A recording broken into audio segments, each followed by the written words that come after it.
सो hey guys, मैं आप सभी का वेलकम करता हूँ आरएस प्ले सुपर के एक और न्यू वीडियो में। और आज के इस वीडियो में हम बात करने वाले हैं वन पीस चैप्टर नंबर 1057 के बारे में। सो गाइस, अब बिना टाइम वेस्ट किए लेट्स बिगिन।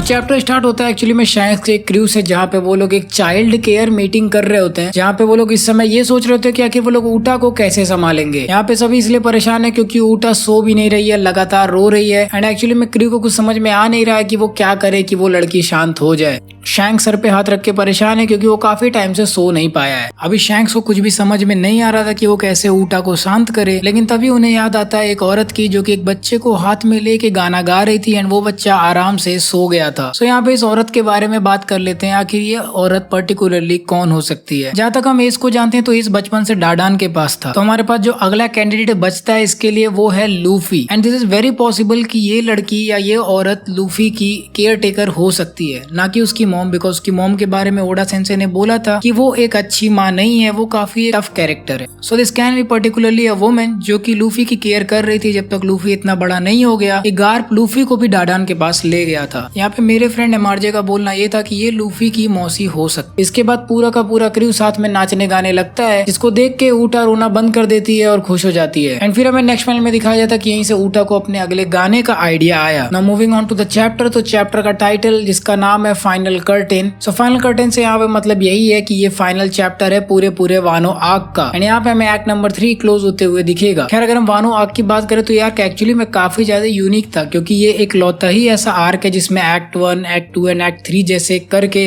स्टोरी को सब पार्ट में डिवाइड किया गया है। जहाँ पे एक्ट 2 कुछ और ही था, जहाँ पे हमें पूरा ओडेन का फ्लैशबैक देखने को मिला, even journey to the Laugh Tale, Whitebeard versus Roger भी थोड़ा बहुत देखने को मिला। And then the final act जहाँ पे पूरा वन पीस का स्टोरी ही पलट गया। So this arc was quite a unique arc in terms of One Piece. जितना भी मैंने वन पीस को अभी तक देखा, ये आर्क सबसे ज्यादा अमेजिंग था। एंड आज फाइनली इस आर्क के ऊपर पर्दा डाल दिया जाएगा। So now coming to the cover page. तो यहाँ पे कवर पेज में हम देख सकते हैं सीजर क्लाउन को। तो यहाँ पे बात भी कितनी आयरॉनिक है कि जब सीजर क्लाउन की वजह से ही स्टार्टिंग में वानो आर्क स्टार्ट हुआ था, यानी कि सीजर क्लाउन ही मोमोनोसुके को पकड़ के रखा हुआ था, एंड अब खत्म होते होते भी हम उसे ही देख रहे हैं। सो ये भी काफी आयरॉनिक चीज है। क्या पता ओडा ने सच में ये चीज प्लान करके यहाँ पे डाला हो। सो सीजर क्लाउन यहाँ पे एक्चुअली में पॉइजन गैस रिलीज कर रहा है ताकि वो जर्मा 66 की हेल्प कर पाए। नाउ आई डू होप कि सीजर ये सारे स्टेप सोच समझ के लिया हो, क्योंकि काटाकुरी है वहाँ पे। अगर कोई भी गलती हुई तो इसको भी साथ ही में पेल देंगे। नाउ मांगा स्टार्ट होती है मेनलैंड वानो से, जहाँ पे एक टीचर एक स्टोरी सुना रहा होता है। तो यहाँ पर बेसिकली ये वही स्टोरी है जो कि फ्लावर फेस्टिवल के नाइट हुई थी, बस इसको इस समय बहुत ही पोएटिक वे में सुनाया जा रहा है। तो यहाँ पे वो टीचर बोलता है कि ये है वो कहानी जो कि काले आसमान के नीचे चल रही थी। ओनिगाशिमा पे तूफान आ रहा था और जैसे जैसे अज़ूर ड्रैगन की आवाज से बिजली कड़क रही थी, वैसे वैसे ही बीस्ट की दहाड़ बढ़ रही थी। बारिश की बूंदें हाबू पोर्ट पे बरस रही थी, पतझड़ के उन पत्तों पे वो गिर रही थी। लेकिन कोजुकी ओडेन का बदला लेने के लिए अकाज़ाया 9 ने स्टेज पे अपना कदम रखा। ऐसा इंट्रो सुन के सिटीजन्स बहुत ज्यादा खुश हो जाते हैं वानो के, और इन पे टीचर उनको बोलता है कि मैं शब्दों के साथ बहुत अच्छा नहीं हूँ, बट मैं आपको एक स्टोरी सुनाता हूँ। यहाँ पे टीचर सिंपली चूतिया बना रहा है, इसके शब्दों को समझने में मुझे समय लग गया, ठीक है। इसके बाद वो टीचर बोलता है ये सब कुछ स्टार्ट हुआ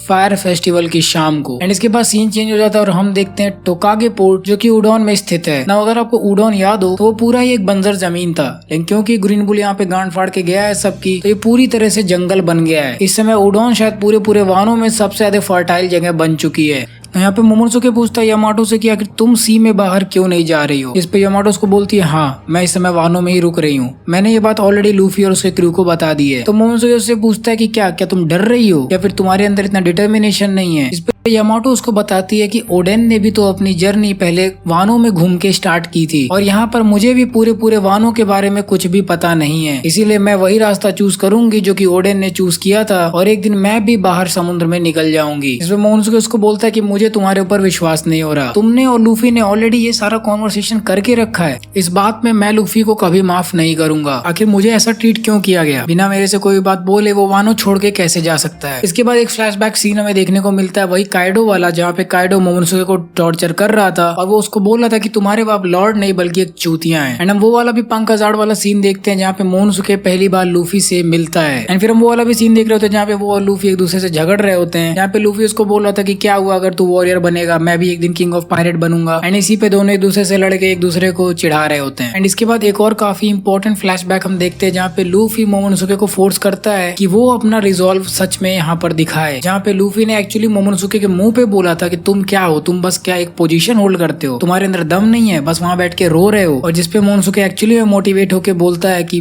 मैं काइडो को हराना चाहता हूँ। एंड इसी के बाद मोमो और लूफी की अलायंस बनी थी जू आइलैंड पे। एंड हम वो वाला सीन भी देखते हैं जहाँ पे कांजीरो एक्चुअली मोमोनोसुके को किडनैप कर लेता है। लूफी उसको बोलता है कि हिम्मत रखो, मैं बहुत जल्दी आके तुम्हें बचा लूंगा। वो वाला सीन भी जहाँ पे काइडो मोमोनोसुके को एक्सिक्यूट करने जाता है। एंड वहाँ पे काइडो मोमोनोसुके से पूछता है कि मैं आखिरी बार पूछ रहा हूँ तेरा नाम क्या है। इस पे कोज़ुकी मोमोनोसुके बोलता है मैं वो हूँ जो एक दिन शोगुन ऑफ वानो बनूंगा। एंड इवन वो वाला सीन भी जहाँ पे मोमोनोसुके ग्रो अप कर जाता है अपने एडल्ट एज में और लूफी को उड़ाकर अपने पीठ पे लेके जाता है काइडो से फाइट करने के लिए। सो यहाँ पे एक्चुअली में पूरे वानो आर्क के कुछ इंपॉर्टेंट सीन्स हैं जो कि हमें यहाँ पे देखने को मिल रहे हैं एज ए फ्लैशबैक। सो मुझे ऐसा लगता है कि जब इसका एनिमे आएगा तो ये थोड़ा सा इमोशनल हो जाएगा because of all this flashback scenes. बाकी यहाँ पे सब कुछ जैसे मांगा के दो पेजेस लेके बैठा हुआ तो मोस्टली ये मांगा एज अ फिलर लग रही है पढ़ने में। खैर फ्लैशबैक खत्म होता है और मोमोनोसुके आगे बोलता है कि भले ही हमारी दोस्ती परफेक्ट नहीं थी पर फिर भी हम काफी दूर तक साथ रहे हैं। क्या सच में लूफी के अंदर कोई दिल नहीं है? मुझे लगता था लूफी मेरा दोस्त है बट मैं गलत सोच रहा था। उसे ऐसा लगता है कि फ्री होने का मतलब है कि वो किसी से भी रूडली बिहेव कर सकता है। यहाँ पे सोचने वाली बात यह है कि किन्नेमोन भी इसकी बातों से एग्री कर रहा है। यहाँ पे ऑल्दो मोमोनोसुके एक ड्रैगन फॉर्म लेके जा रहा है बट वो यहाँ पे दौड़ते हुए जा रहा है ना कि उड़ते हुए। किन्नेमोन यहाँ पे मोमो की साइड लेते हुए बोलता है कि आप ही इकलौते शोगुन हो वानो के। एंड डिपेंडिंग अपॉन लूफी का एक्सप्लेनेशन जो कि ये सारे कांड करने के बाद वो देगा, मैं डिसाइड करूंगा कि लूफी यहाँ पर सही सलामत जाएगा या नहीं।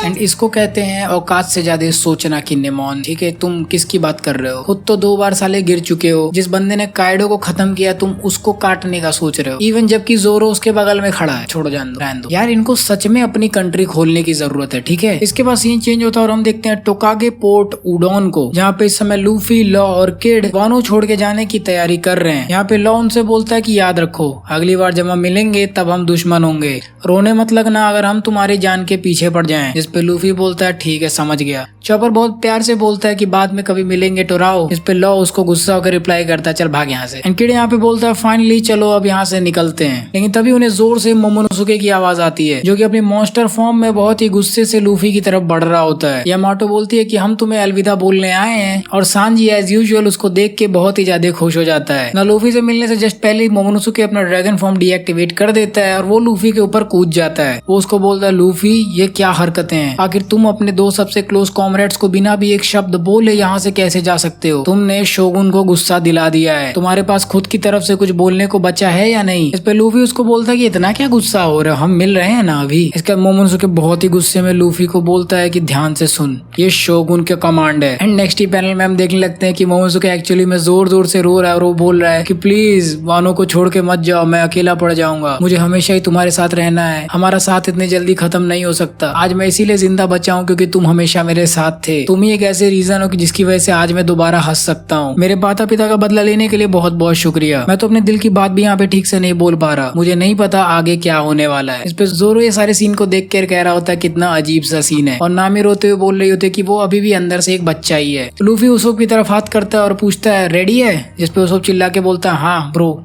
रेडी है। एंड तभी लूफी रोते हुए मोमोनोसुके के ऊपर एक बड़ा सा कपड़ा फेंक देता है। लूफी यहाँ पर मोमो से बोलता है कि हम यहाँ पे काफी टाइम से वेट कर रहे थे ताकि मैं तुम्हें ये चीज दे पाऊँ। भले ही तुम अब बाहर से बड़े हो गए हो लेकिन मुझे पता है कि तुम अंदर से कैसे हो। तुम मेरे साथ ओडेन जैसा बनने का नाटक तो नहीं कर सकते, तुम छोटे, कमजोर और चूतिया हो, लेकिन फिर भी तुम मेरे छोटे भाई जैसे हो। ये लो, ये रहा मेरा फ्लैग, जब भी कभी मुश्किलें आए इस फ्लैग की तरफ देखना और अपने एडवेंचर्स को याद करना। इसे वानों में कहीं लगा दो कि अगर कोई भी वानों को चोट पहुंचाने आता है ये फ्लैग उन्हें याद दिलाएगा कि अगर वानों के लोगों पे हाथ रखा इसका मतलब तुम मुगिवारा क्रू से भिड़ने की कोशिश कर रहे हो, अगर वानों को हाथ लगाया तो यहीं पटक के चोट देंगे। इसके बाद लूफी किनेमोन, यामाटो और मोमो को बोलता है कि अगर तुम में से किसी को कभी भी पायरेट बनना हुआ तो मैं तुरंत ही तुम लोग को यहाँ पे लेने आ जाऊंगा, लेकिन मैं किसी भी कमजोर आदमी को अपने शिप पर नहीं लूंगा। यामाटो इनका ध्यान रखना। इसके बाद लूफी फाइनली बोलता है चलो दोस्तों चलते हैं यहाँ से। एंड फाइनली स्ट्रॉ हैट्स की शिप वानों को छोड़ देती है। मोमोनोसुके बहुत ज्यादा मोटिवेटेड फील कर रहा होता है और बोलता है किनेमोन मेरे शब्दों को ध्यान रखना, एक दिन मैं कोज़ुकी ओडेन को सरपास कर दूंगा। और किनेमोन उसको बोलता है कि मैं आपके बगल में खड़ा रहूंगा जब आप ऐसा करोगे। इसके बाद नामी सबसे बोल रहे थे कि जल्दी से हाकुमा मेन पोर्ट की तरफ चलते हैं, वहाँ पे एक ऐसे लिफ्ट है जो कि शिप्स को वानो के नीचे तक पहुंचा सकती है। हमें तो ऐसा लग रहा था क्योंकि हम वानो चढ़ के आए थे इसीलिए हमें वानो कूद के जाना पड़ेगा। थैंक गॉड वहाँ पे एक लिफ्ट है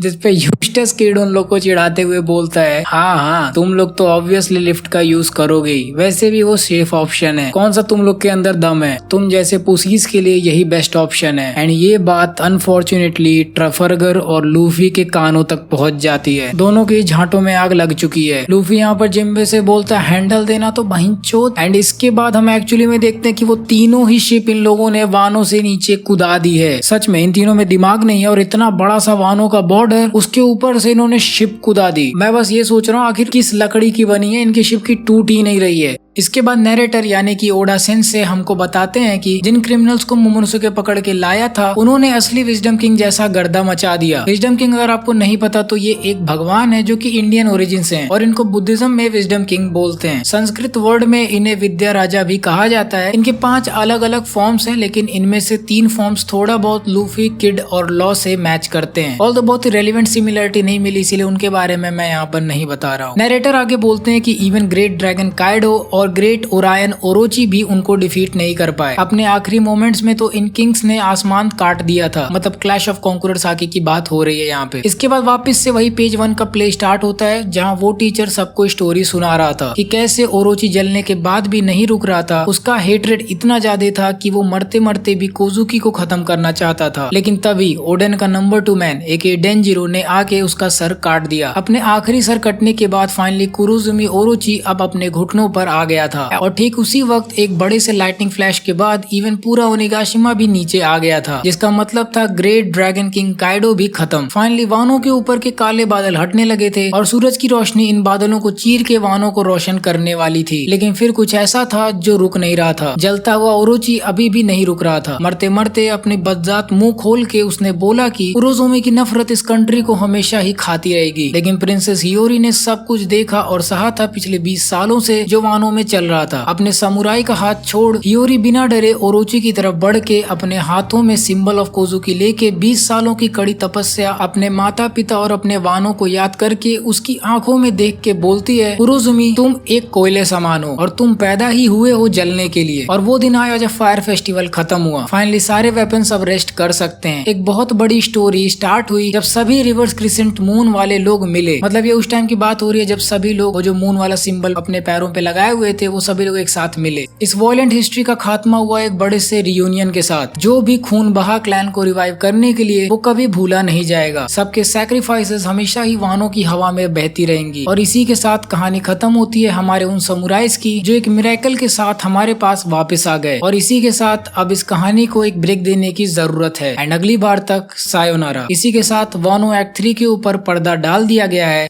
और final line inherited will never fades के साथ चैप्टर नंबर 1057 खत्म। खैर मांगा खत्म बट वीडियो नहीं। इस चैप्टर के बारे में क्या ही बात करूं, ऐसा लगता है फालतू है ये। इसको एक्चुअली में 1 मंथ वाले ब्रेक से पहले रिलीज करना चाहिए था। वेट करने का कोई फायदा ही नहीं हुआ उस 1 मंथ। कुछ भी नहीं पता चला। बहन चोट शैंक्स के नाम पे चूतिया बना दिया गया हमें। खैर वानो आर्क फाइनली खत्म हो गया है और इतने लंबी जर्नी को कंक्लूड कर दिया गया है। इस समय वन पीस ऐसे स्टेज पर है कि हमारे पास कुछ है ही नहीं सोचने के लिए कि आगे क्या होगा। पंख हजार से लेके अभी तक पूरा का पूरा वानो के लिए ही था। अब आगे क्या होगा ये किसी को नहीं पता। वानो आर्क बहुत ही बड़ा रोलर कोस्टर राइड था मेरे लिए। बहुत कुछ बदला जब तक मैं इस पूरे आर्क को फॉलो कर रहा था। चैनल से लेके लाइफ सब कुछ बदल चुकी है and it was all thanks to One Piece. अब आगे क्या होगा मुझे नहीं पता बट श्योरली जो भी होगा उसके लिए मैं बहुत एक्साइटेड हूँ। अगले चैप्टर का भी कोई इन्फॉर्मेशन नहीं है। मोस्टली वो ब्रेक पर रहेगी। पिछले ही हफ्ते ब्रेक था सो लेट्स वेट एंड सी कि नेक्स्ट आइलैंड एंड एडवेंचर कौन सा होगा। एंड अब ये अपना फाइनल एडवेंचर होने वाला है। उदास नहीं हो जाओ। वानो सागा भी देखो तो पंख हजार से चल रहा था तो अगली सागा भी बहुत लंबी चलने वाली है। अभी वन पीस खत्म नहीं होने वाला है। एंड गाइस इसी के साथ end of review of chapter number 1057 the final act. So guys ये थी मेरी video on review of chapter number 1057 the final act. I hope आपको मेरी ये वाली मांगा रिव्यू पसंद आई होगी। अगर सभी कोई वाली वीडियो अच्छी लगी तो प्लीज वीडियो को लाइक करो। नहीं पसंद आई तो भी लाइक कर देना। शेयर करें इस वीडियो को उन लोग के साथ जो कि वन पीस के फैंस हैं। जो नहीं है उन्हें भी दिखाओ। कमेंट सेक्शन में मुझे ये बताओ कि आपको ये वाली मांगा कैसी लगी एंड क्या आप जूसो काइसन की वीकली मांगा रिव्यूज चाहते हो क्योंकि मुझे वो मांगा एक्चुअली में अच्छी लगने लगी है। एंड डेफिनेटली हमारे चैनल को सब्सक्राइब करिए ताकि आप ऐसे और गजब के वन पीस वीडियोस को एंजॉय कर पाएं। एंड मैं आपसे मिलूंगा अगले वीडियो में। So until the next video, play on.